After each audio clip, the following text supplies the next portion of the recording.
Pag-i-issue ng voter certification pansamantalang sinuspinde ng COMELEC ilang araw bago ang eleksyon. Balitang hatid ni Jasmine Gabriel Galban.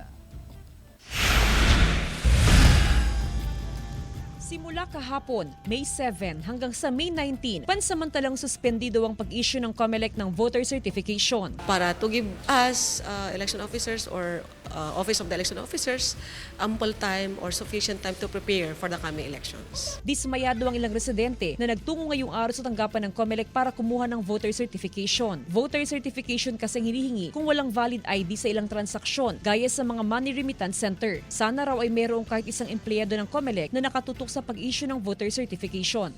Dapat hindi nila suspendiin para siyempre kawawa naman yung ng kwan.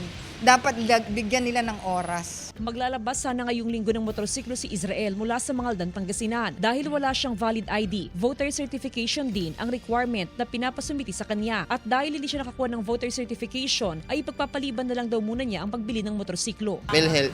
Kaya lang hindi pwede. Secondary lang yun.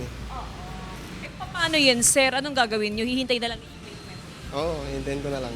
Sa inilabas na abiso ng COMELEC sa May 20 na ipagpapatuloy ang issuance ng voter certification sa iba't ibang panig ng bansa. Paliwanag ng COMELEC, pansamantalang sinuspindi ang issuance ng voter certification para mabigyan ng panahon na makapag-concentrate ang mga election officers sa kanilang tungkulin sa May 12 elections. Ito'y para matiyak ang tagumpay, payapa at maayos na eleksyon. Kasama si Henry Duminsil, Jasmine Gabriel Galban, One North Central Luzon.